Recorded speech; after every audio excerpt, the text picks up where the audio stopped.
तो पे आज भिडियो संपूर्ण भाव +3 6 सेमिस्टर ऑडियंस पे गोटे गुरुत्वपूर्ण वीडियो। तो पे जो तुम कोर पेपर 14 रही तो सही कोर पेपर 14 यूनिट 1 कौन अच्छी ना भाषण कला विषय रे। तो सहीटा आम पार्ट 1 रे सब आम आलोचना करते कौन तार उपयोगिता विषय और तार वैशिष्ट्य विषय सब किसी आलोचना कर सारी। आज वीडियो माध्यम आम जो भाषाकरण प्रकार प्रकार भेद जो टाइप्स गुड़िक रोचे तो से विषय आलोचना करवा। देन तार प्रस्तुति भाषाकरण केमी प्रस्तुति करा जाए तो ताकि संपूर्ण भाव में आलोचना करिया। तो पे आज वीडियो जदि गोटे पूरा संपूर्ण भाव देखुची देन से भाषाकरण प्रकार भेद विषय आसू कि एग्जाम रे कि तार प्रस्तुति विषय आसू तो गोटे पिला से निहाती भाव में लिखिपर। तो चलते आम भिडियो को अधिक डेरी नक आरंभ करवा। देखो मनुष्यर रुचि भिन्न भिन्न होते तो पे देख समस्त तो गोटे टाइप भाषा शुणा पसंद लगे किसी लोक मैंने था जोटा कि धार्मिक माने धार्मिक भाषण शुणा भल लगे आउ किसी लोक मैंने आध्यात्मिक जोटा कि आम आत्मा परमात्मा से विषय आउ किसी लोक मैंने अच्छा जोटा कि साहित्यिक विषय शुणा पसंद करते आउ किसी लोक मैंने अच्छा को मैंने जोटा कि मैंने अनेक सारा जो समस्त पसंद सेम न थाए अलग अलग थाए। तो से भाव में देखु हाँ एटा खराक जगह भाषण नियुक्त होगा आवश्यक। तो समस्त प्रति तेणु भाषक जी भी देखो भिन्न भिन्न रुचि रखुवा गोटे भाषण गृह रे श्रोता भाषणकारी देखा मिलता है। जदि तुम भाव गोटे मंच गोटे लोकटी किए ना वक्ता भाषण दौर बागिनीटी है से सी कौन जानी सामना जन जी सामने बसी सी माने कौन भाषा शुणा आग्रह हुई सी आध्यात्मिक शुणापी आग्रही ना पौराणिक है जो किसी लोक मैंने जो मैंने भागवत गीता सहित रामायण महाभारत से शुणा आग्रही था। किसी लोक मैंने था आधुनिक जीवन कौन सब घटुचे से घटना शुणा आग्रही था। तो समस्त मनर कथा शुणे से बागनीट से जापर कि पारनी तेणुक कौन हुए ना देखो से गृह में अनेक श्रोता बसी था तो जंकु भल लगे आउ दी जन को खराब लगे बुझे। तो से भाषण कौन से सफल भाषण हो पारे ना तुरंत कई धार्मिक कथन प्रति रुचि रखुवा बेले कई कला संस्कृति प्रति रुचि रखी था। यही दृष्टि विचार कले वाणिज्य साहित्य जातीयता राजनीति अर्थनीति धर्म संस्कृति शिक्षा विज्ञान कृषि प्रभृति विविध वास्तविक उपरे जनजीवन प्रतिष्ठित होता है।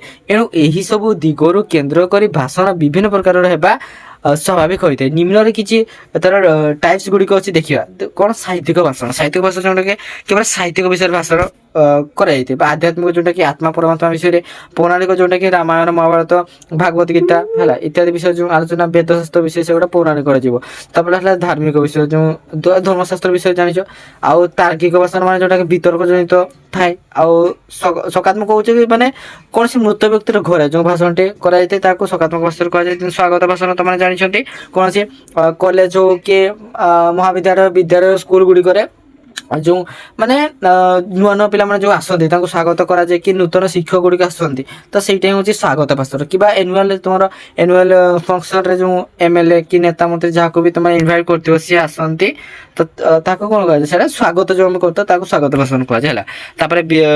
विदाय सभा जोटा कि विदायकालीन समय से भाई समस्यामूलक भाषण हटा जोटा आसी है जयंती सभार भाषण प्रतियोगितामूलक भाषण राजनैतिक भाषण दीक्षांत भाषण विषय भाषण और संबोधनमूलक भाषण आम गोटे पर गोटे सबुड़ भाषण विषय आलोचना करवा ना कहीं देखो तो मुझे तुमको सर्ट रे भी कहीपरि था कहीं मैं भाविली एग्जाम जो तुम सर्ट क्वेश्चन पकईदेला 2 मार्कर क्वेश्चन गुड़क तुमने लिखिपर है तो साहित्यिक भाषण क्या कहुए आसीगला तुम कौन कर तो से आम डायरेक्ट चलो सब गुड़ी आम आलोचना करा। देख केवल साहित्य उपर पर्यालोचना होता है यही धरण सम्मेलन में वक्ता माने साहित्यर विभिन्न दिग उपरे भावपूर्ण भंगी रे निजर वक्तव्य प्रदान करिथांती जहाद्वारा साहित्यिक प्रेमी माने उत्साहित होगा संगे संगे साहित्य मनुष्य मध्य होइथांती। साहित्य को से माने कौन माने कि जो माने साहित्य भाषण प्रति शुणा आग्रही पसंद लगी था ना तबटा आसला आध्यात्मिक भाषण यही धरण भाषण केवल आध्यात्मिक विषय कथन कराई कौन कौन जमीक आत्मा हो जाऊ परमात्मा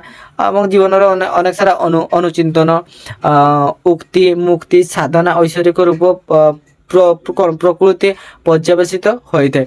समाज संस्कारित करने उद्देश्य वक्ता निजर कथन धर्म पुराण नीति आदर्श इत्यादि वक्तव्य देखा पौराणिक भाषण विषय कौन सब अच्छी देख रामायण महाभारत भागवत भरी धर्म पुराण संपूर्ण भाव में पाठ कलापर यही प्रकार भाषण सभा आयोजित होता है। यही धरण पुराण भाव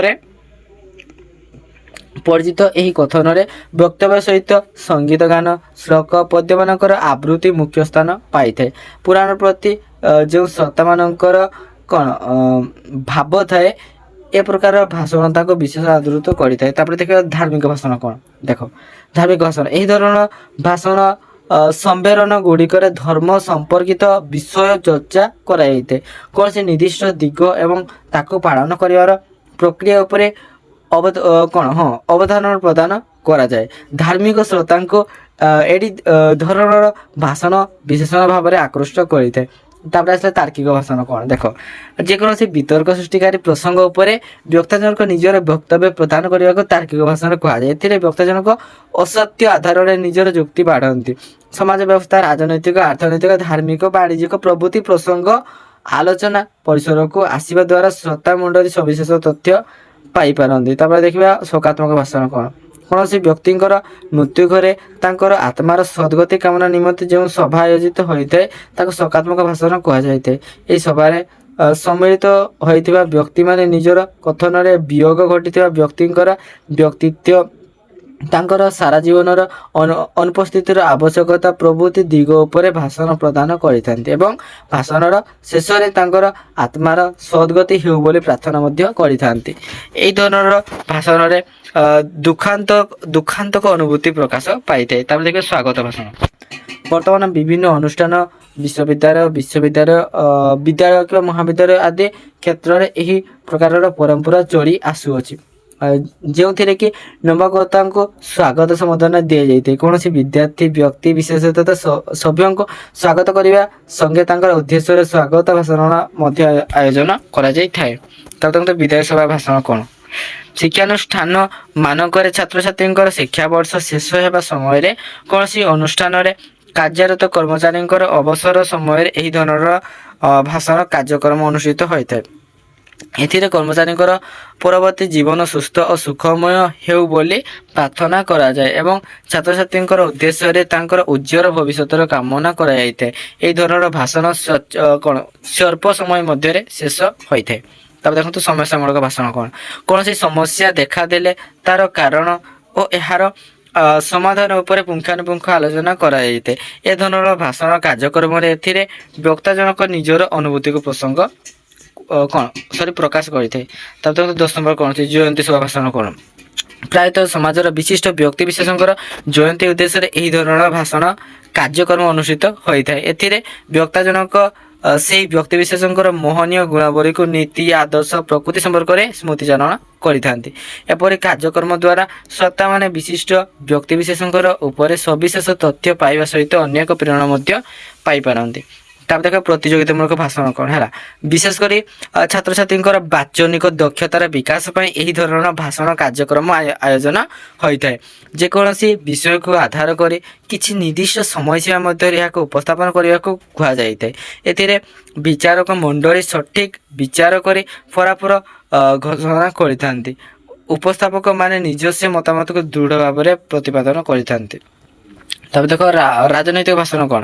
ବିଭିନ୍ନ ରାଜନୈତିକ ସଂଗଠନ ସେମାନଙ୍କର ଦଳୀୟ ଆଭିମୁଖ୍ୟକୁ ନେଇ ସଭାମାନ ଆୟୋଜନ କରିଥାନ୍ତି। ଏହି ଭାଷଣ ଦ୍ୱାରା ରାଜନୈତିକ କର୍ମୀମାନେ ବିଶେଷ ଉପକୃତ ହୋଇଥାନ୍ତି। କେତେକ କ୍ଷେତ୍ରରେ ରାଜନୈତିକ ନେତାମାନେ ନିଜର ଦଳକୁ ସମର୍ଥନ କରିବା ଉଦ୍ଦେଶ୍ୟରେ ସଭାମାନ ଅନୁଷ୍ଠିତ କରିଥାନ୍ତି। କେବଳ ରାଜନୈତିକ ଉଦ୍ଦେଶ୍ୟକୁ ସଫଳ କରିବା ପାଇଁ ଏପ୍ରକାର ଭାଷଣ ସଭାର ଆୟୋଜନ କରାଯାଇଥାଏ। ତାପରେ ଦେଖିବା ଦୀକ୍ଷାନ୍ତ ଭାଷଣ। ଅନେକ ଅନୁଷ୍ଠାନ ମାନଙ୍କର ସଭା ସମିତି ଗୁଡ଼ିକର ଏହି ଧରଣର ଭାଷଣ ପ୍ରଦାନ କରାଯାଇଥାଏ। ଦେଖନ୍ତୁ ଏଥବରେ ସମ୍ମାନଜନକ ବ୍ୟକ୍ତି ବିଶେଷଙ୍କୁ ବ୍ୟକ୍ତି ଭାବରେ ଗ୍ରହଣ କରାଯାଇଥାଏ। ତାଙ୍କର ଭାଷଣରେ ନୀତି, ଆଦର୍ଶ ତଥା ସୁସ୍ଥ ସମାଜ ଗଠନର ବାଣୀ ପ୍ରକାଶ ପାଇଥାଏ, ଯଦ୍ୱାରା କି ଶ୍ରୋତାମାନଙ୍କୁ ଶିଷ୍ୟ ତୁଲ୍ୟ ଉତ୍ତମ ମାର୍ଗଦର୍ଶନ ମିଳିପାରିଥାଏ। ତାପରେ ଦେଖିବା ବିଷୟ ଅନୁସାରେ ଭାଷଣ କ'ଣ। ଏହି ଧରଣର ଭାଷଣ କେବଳ ନିର୍ଦ୍ଦିଷ୍ଟ ବିଷୟ ଉପରେ ହିଁ ପରିଚାଳିତ ହୋଇଥାଏ, ଯେମିତିକି ଶିକ୍ଷା, ସ୍ୱାସ୍ଥ୍ୟ, ବାଣିଜ୍ୟ, ବିଜ୍ଞାନ, ବାଣିଜ୍ୟ, ସମାଜ ତତ୍ତ୍ୱ ପ୍ରଭୃତି ବିଭିନ୍ନ ବିଷୟକୁ ନେଇ ସେହି ବିଷୟର ବିଶେଷଜ୍ଞଙ୍କର ବକ୍ତବ୍ୟ ପ୍ରଦାନ କରାଯାଇଥାଏ। ଏଥିରେ ଅନେକ ଗୁଡ଼ିଏ ତଥ୍ୟମୂଳକ ତଥ୍ୟ ମଧ୍ୟ ମିଳିପାରିଥାଏ। ତାପରେ ଦେଖନ୍ତୁ ସମ୍ବୋଧନାମୂଳକ ଭାଷଣ କ'ଣ। ବର୍ତ୍ତମାନର ସଭ୍ୟ ସମାଜରେ ଏକ ବୃହତ୍ ଅଂଶ ବିଶେଷ ହେଉଛି ସମ୍ବୋଧନା ଦେବା। କୌଣସି ବିଶିଷ୍ଟ ବ୍ୟକ୍ତି ବିଶେଷ କିମ୍ବା ବିଦେଶଗତଙ୍କୁ ସ୍ୱାଗତ କରିବା ଉଦ୍ଦେଶ୍ୟରେ ଏପରି ଭାଷଣ କାର୍ଯ୍ୟକ୍ରମ ଅନୁଷ୍ଠିତ ହୋଇଥାଏ। ଏଥିରେ ଉକ୍ତ ବ୍ୟକ୍ତିଙ୍କର କୃତିତ୍ୱ ପାଇଁ ସମ୍ମାନ ଦିଆଯାଇଥାଏ। ଏହି ଧରଣର ଭାଷଣ କାର୍ଯ୍ୟକ୍ରମ ଅନ୍ୟମାନଙ୍କୁ ବିଶେଷ ଭାବରେ ଉତ୍ସାହିତ ମଧ୍ୟ କରିଥାଏ। ବର୍ତ୍ତମାନ ଦେଖ ତମର ଭାଷଣ ପ୍ରସ୍ତୁତି କେମିତି ହେଇଥାଏ ହେଲା। ଭାଷଣ ଏକ ସ୍ୱତନ୍ତ୍ର କଳା, ଅଭ୍ୟାସ ଓ ସାଧନା ଦ୍ୱାରା ହିଁ ଏହାର ପରିପକ୍ୱତା ଆସିଥାଏ। ଭାଷଣ ଦେବା ପୂର୍ବରୁ ଭାଷଣର କ୍ଷେତ୍ର ବିଷୟରେ ଧାରଣା ରହିବା ଏକାନ୍ତ ଆବଶ୍ୟକ ହୋଇଥାଏ।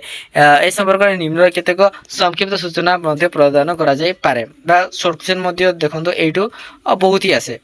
ଭାଷଣ ଦେବା ପୂର୍ବରୁ ବକ୍ତା ଜଣଙ୍କର ଦୃଢ଼ ମାନସିକ ପ୍ରସ୍ତୁତ ଥିବା ଦରକାର। ଦେନ୍ 2ରେ ଦେଖନ୍ତୁ ବକ୍ତାଙ୍କର ଭାଷଣ ବିଷୟରେ ଭାଷଣ ଉପରେ ସବିଶେଷ ତଥ୍ୟ ଜାଣି ରଖିଥିବା ଦରକାର। ବିଷୟ ଉପରେ ପ୍ରବେଶ ନଥିଲେ ଅଯଥା ପ୍ରସଙ୍ଗକୁ ଆଲୋଚନା କରିବା ଅନୁଚିତ। ଉତ୍ସାହ ମନ ହୋଇ ବକ୍ତବ୍ୟ ରଖିବା ଉଚିତ। ଭାଷଣର ମଞ୍ଚ ଶ୍ରୋତା ସ୍ଥାନ ସମ୍ପର୍କରେ ପୂର୍ବରୁ ଧାରଣା କରିନେବା ଆବଶ୍ୟକ। ବିଷୟ ଉପରେ ନାନା ତଥ୍ୟ ଦେଇ ଦୀର୍ଘ ସମୟ ଧରି କହିବା ଦ୍ୱାରା ଶ୍ରୋତାଙ୍କ ବିରକ୍ତିକର ଲାଗିପାରେ। ତେଣୁ ସମୟର ଉପଯୋଗିତା କରିବା ସହିତ କମ୍ ତଥ୍ୟର ବିସ୍ତାରକାରୀ କରଣ କରିଦେବା ଆବଶ୍ୟକ ହୋଇଥାଏ। ତାକୁ ଦେଖ ମଣିଷକୁ ଜୀବନ୍ତ କରିବା ପାଇଁ କେତେକ ସ୍ୱତନ୍ତ୍ର କୌଶଳ ଅବଲମ୍ବନ କରିବା ଆବଶ୍ୟକ ହୋଇଥାଏ। ଦେନ୍ ପ୍ରସଙ୍ଗକୁ ମନେ ରଖିବା ପାଇଁ ଛୋଟ ଟିପାଟିଏ ପ୍ରସ୍ତୁତ କରି ରଖିଥିବା ଆବଶ୍ୟକ। ଅନ୍ୟମାନେ ବୁଝିପାରିବା ପରି ଭାଷଣ ଦେବା କ'ଣ ଉଚିତ ହେଲା। ତାପରେ ଦେଖନ୍ତୁ ସମୟର ସୀମିତତା ଅନୁସାରେ ଭାଷଣକୁ ପ୍ରସ୍ତୁତ କରନ୍ତୁ, ସମୟ ଯେଉଁଟାକି ସମସ୍ତେ ଶୁଣିପାରିବେ। ଭାଷଣ ପାଇଁ ଭାଷଣ ପାଇଁ ସୁନ୍ଦର କଣ୍ଠସ୍ୱର ଓ ଆଳଙ୍କାରିକ ଶବ୍ଦାବଳୀର ପ୍ରୟୋଗ ଜରୁରୀ ନୁହେଁ। ତାପରେ ଦେଖନ୍ତୁ ଯେତେ ଅଧିକ କହିବେ ସେତେ ଅଧିକ ଭଲ କହିପାରିବେ। ତେଣୁ ବାରମ୍ବାର ଅଭ୍ୟାସ କରନ୍ତୁ। ଅଭ୍ୟାସ ହିଁ ଦକ୍ଷତାର ବାଟ। ବକ୍ତୃତାର ମୂଳ ଅଭିମୁଖ୍ୟ ହେଉଛି କି ବ୍ୟକ୍ତିତ୍ୱର ଶତ୍ରୁମଣ୍ଡଳୀକୁ ଶବ୍ଦରେ ବାନ୍ଧି ରଖିବା। କେହି କହିବା ବେଳେ ଶ୍ରୋତାମାନଙ୍କର ମନରେ ଯେଭଳି ଛବିଟିଏ ଦୃଶ୍ୟ ହେବା ସେହିଭଳି କହିବା ଜରୁରୀ। ବକ୍ତୃତାଟିକୁ ସୁନ୍ଦର କରିବାକୁ ହେଲେ ତାର ଉପସ୍ଥାପନା ଶୈଳୀରେ ଟିକେ ନାଟକୀୟତାର ଆବଶ୍ୟକତା ରହିଛି। ଶ୍ରୋତାମାନଙ୍କର ମନକୁ ଛୁଇଁ ପାରିବା ଭଳି ଭାବଭଙ୍ଗୀ ପ୍ରଦର୍ଶନ କରିବା ବକ୍ତୃତାର ଅନ୍ୟ ଏକ କଳା ଅଟେ। ଅଙ୍ଗଭଙ୍ଗୀ ପ୍ରଦର୍ଶନ ସହିତ ଆବଶ୍ୟକ ଅନୁସାରେ ଉଦାହରଣ ଦେଇ ଭାଷଣକୁ ଆକର୍ଷଣ କରିବା ଆବଶ୍ୟକ ହୋଇଥାଏ। ମନେ ରଖନ୍ତୁ ଯାହା କହୁଛନ୍ତି ତାହା ଯେମିତି ପ୍ରାଞ୍ଜଳ, କୌତୂହଳପୂର୍ଣ୍ଣ ଏବଂ ଆକର୍ଷଣୀୟ ହେବା ଜରୁରୀ ଅଟେ। ବିଷୟବସ୍ତୁର ବାସ୍ତବ ଅର୍ଥ ବୁଝି ତା ଉପରେ ବକ୍ତବ୍ୟ ଦେବା ଦରକାର। ବିଷୟବସ୍ତୁକୁ ନ ବୁଝି ଖାଲି ଉପର ଠାଉରିଆ ଭାବରେ କହିବା ଆଦୌ ଉଚିତ ନୁହେଁ। ତାପରେ ଦେଖନ୍ତୁ ବକ୍ତବ୍ୟ ଦେବା ବେଳେ ବକ୍ତାର ଲକ୍ଷ୍ୟ ରହିବା ଉଚିତ ଯେ କେମିତି ଭାଷଣଟି ଶ୍ରୋତାମାନଙ୍କର ଉପରେ ପ୍ରଭାବ ବିସ୍ତାର କରିପାରିବ। ଶ୍ରୋତାମାନଙ୍କୁ ପସନ୍ଦ ହେଲା ଭଳି ଛୋଟ ଛୋଟ ବାକ୍ୟ ଏବଂ ସାହିତ୍ୟ ବା ସାଧୁ ଭାଷା ବଦଳରେ କଥିତ ଆଞ୍ଚଳିକ ଭାଷାର ମଧ୍ୟ ବହୁଳ ବ୍ୟବହାର କରିବା ଉଚିତ। ତାପରେ ଦେଖନ୍ତୁ ବ୍ୟକ୍ତି ବିଶେଷଙ୍କର ଆଧାରିତ ବକ୍ତୃତାକୁ ଶ୍ରୁତି ଉପଯୋଗୀ କରିବା ପାଇଁ ଅଧିକ ତଥ୍ୟ ଯାହାକି ବାସ୍ତବ ତଥ୍ୟ ପ୍ରଦାନ କରାଗଲା ଭଲ। ଏହିପରି ଏହିସବୁ ବକ୍ତବ୍ୟ ପ୍ରଦାନ ବେଳେ ସ୍ପଷ୍ଟ ନିରପେକ୍ଷ ଭାବରେ ରହିବା ଆବଶ୍ୟକ ହୋଇଥାଏ। ଦେଖନ୍ତୁ ସେହିପରି ଯଦି କୌଣସି ନିର୍ଦ୍ଦିଷ୍ଟ ସାମାଜିକ ଆବଶ୍ୟକତା ଆଧାରରେ ବକ୍ତୃତାର ସେହି ସାମାଜିକ ଉଦ୍ଦେଶ୍ୟ ସମ୍ପର୍କିତ ତଥ୍ୟ ଓ ସତ୍ୟ ମଧ୍ୟରେ ସୁନ୍ଦର ସମନ୍ୱୟ ଭାରସାମ୍ୟ ରକ୍ଷା କରି ବକ୍ତବ୍ୟ ଦେବା ଜରୁରୀ। ନିଜର ଅନ୍ତର୍ନିହିତ ସମ୍ଭାବନାକୁ ବକ୍ତୃତା ବା ଭାଷଣ ମାଧ୍ୟମରେ ଜାଗ୍ରତ କରିହୁଏ। ଖାଲି ସେତିକି ନୁହେଁ, ବକ୍ତୃତା ମାଧ୍ୟମରେ ନିଜର ପ୍ରଭାବ ବିସ୍ତାର କରିହୁଏ। ଅନ୍ୟମାନଙ୍କୁ ନିଜର ବ୍ୟକ୍ତିତ୍ୱ ଆଡ଼କୁ ଉତ୍କୃଷ୍ଟ କରିହୁଏ। ଭାଷଣ ବ୍ୟକ୍ତିତ୍ୱରେ ଅନ୍ୟର ଅନୁପଯୋଗକୁ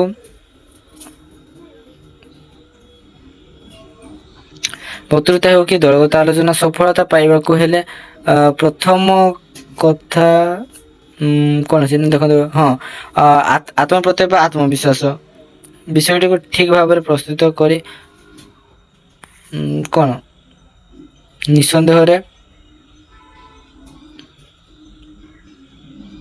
ନିଃସଙ୍କଟରେ ନିଜର ଲକ୍ଷ୍ୟକୁ ଅଗ୍ରାଧିକାର ଦେବା ଉଚିତ।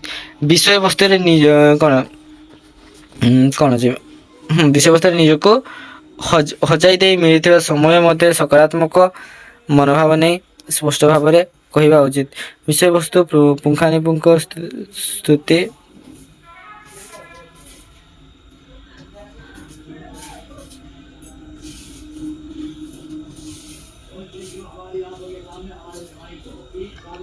ବକ୍ତୃତା ବା ଦଳଗତ ଆଲୋଚନା ଜ୍ଞାନର ବିଚାର ସହିତ ବ୍ୟକ୍ତିତ୍ୱର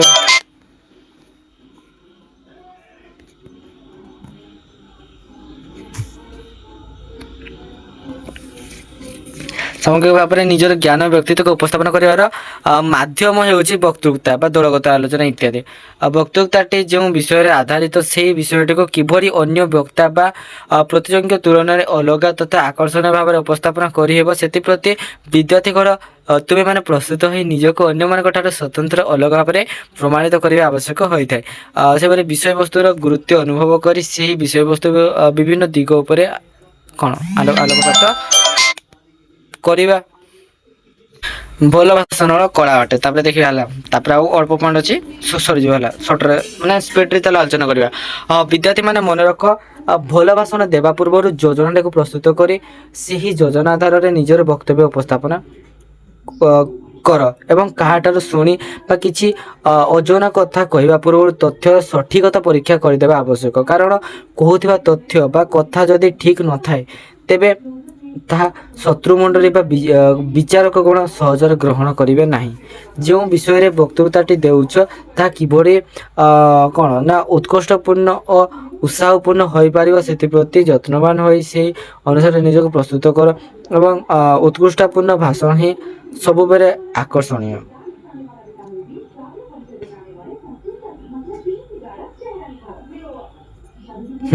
ଆଉ ଗୋଟିଏ କଥା ମନେ ରଖ ଯେ ବକ୍ତୃତା ବା ଭାଷଣ କହିଲେ ହେଲେ ତୁମେମାନେ ଅଂଶଗ୍ରହଣ କରୁଥିବା ବକ୍ତୃତା ପ୍ରତିଯୋଗିତାକୁ ବୁଝାଇ ନଥାଏ। ଏହା ସାଧାରଣତଃ ତିନି ପ୍ରକାର, ଯେମିତିକି ସଭା ସମିତି ବା ଅନ୍ୟ କୌଣସି ସ୍ଥାନରେ ବକ୍ତୃତା ବା ଭାଷଣ।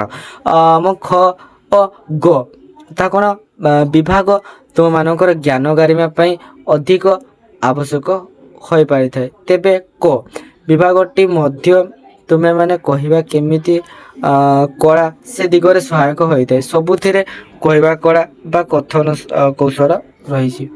ସଭା ସମିତିରେ କ'ଣ ନା ଭାଷଣ କେମିତିକି ବକ୍ତୃତା ବା ବିତର୍କ ଉପଯୋଗିତା ସବୁ ବକ୍ତବ୍ୟ ବା ଭାଷଣରେ ଥାଏ। ଏହା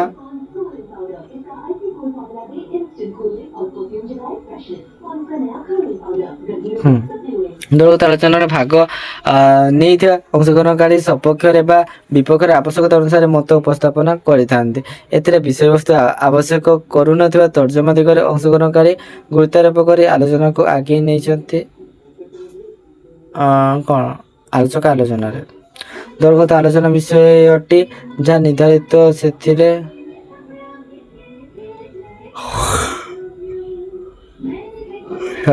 କ'ଣ ଦେଖିବା। ଦଳଗତ ଆଲୋଚନା ଥାଏ ଦୂରଦର୍ଶିତା, ମୌଳିକ ଦୃଷ୍ଟିଭଙ୍ଗୀ ଓ ଚିନ୍ତାଧାରାର ଗଭୀରତା। ସାଧାରଣତଃ ଆମେ ବୁଝିଥାଉ କୌଣସି ଏକ ନିର୍ଦ୍ଦିଷ୍ଟ ପ୍ରସଙ୍ଗରେ ଗୋଟିଏ ଦଳ ମଧ୍ୟରେ ସାଧାରଣ ଆଲୋଚନା। ଗୋଟିଏ ଦଳରେ ଥିବା ଅଂଶଗ୍ରହଣକାରୀ ନିଜ ନିଜର ବକ୍ତବ୍ୟ ବା ଯୁକ୍ତି ଉପସ୍ଥାପନ ଏଥିରେ ସୁଯୋଗ ଥାଏ।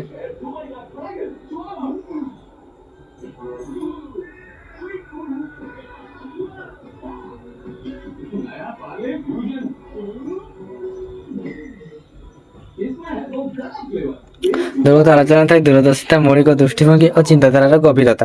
ସାଧାରଣତଃ ଆମେ ବୁଝିଥାଉ ଯେ କୌଣସି ଏକ ନିର୍ଦ୍ଦିଷ୍ଟ ପ୍ରସଙ୍ଗରେ ଗୋଟିଏ ଦଳ ମଧ୍ୟରେ ଅସାଧାରଣ ଆଲୋଚନା। ଗୋଟିଏ ଦଳରେ ଥିବା ଅଂଶଗ୍ରହଣକାରୀ ନିଜ ନିଜର ବକ୍ତବ୍ୟ ଏବଂ ଯୁକ୍ତି ଉପସ୍ଥାପନର ଏଥିରେ ସୁଯୋଗ ଥାଏ। ନିଜର ମତାମତ ଦ୍ୱାରା ଅନ୍ୟମାନଙ୍କୁ ଆକୃଷ୍ଟ ଓ ସନ୍ତୁଷ୍ଟ କରିବାର ସୁଯୋଗ ଥାଏ। ଏହି ତର୍କ ଉପଯୋଗିତା ହୋଇନଥିବାରୁ ଏହା ସମସ୍ତଙ୍କର ମନରେ କ'ଣ ସମାନ ଗୁରୁତ୍ୱ ଦେଇଥାଏ। ଦଳଗତ ଆଲୋଚନାର ପ୍ରତ୍ୟେକ ବିଷୟ ନିଜସ୍ୱ ଦୃଷ୍ଟିଭଙ୍ଗୀ ପ୍ରକାଶ କରିବାର ସୁଯୋଗ ଥାଏ।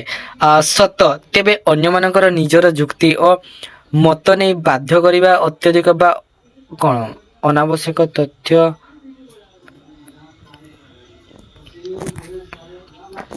ହେଉଛି ମାନବୀୟ ଗୁଣରାଜିର ଅନ୍ୟ ଏକ ନିଦର୍ଶନ। ତେଣୁ ସର୍ବଦା ଅନ୍ୟମାନଙ୍କର ମେଳରେ ନିଜକୁ କ'ଣ ଉପଯୋଗିତାମୂଳକ ବକ୍ତବ୍ୟ କରିଅଛି ବା ବସ୍ତୁତଃ ଉପଯୋଗିତା ବକ୍ତବ୍ୟ ନିରବଚ୍ଛିନ୍ନ ଭାବରେ କହିବାକୁ ପ୍ରୟାସ କରାଯାଇପାରେ। ଯଦି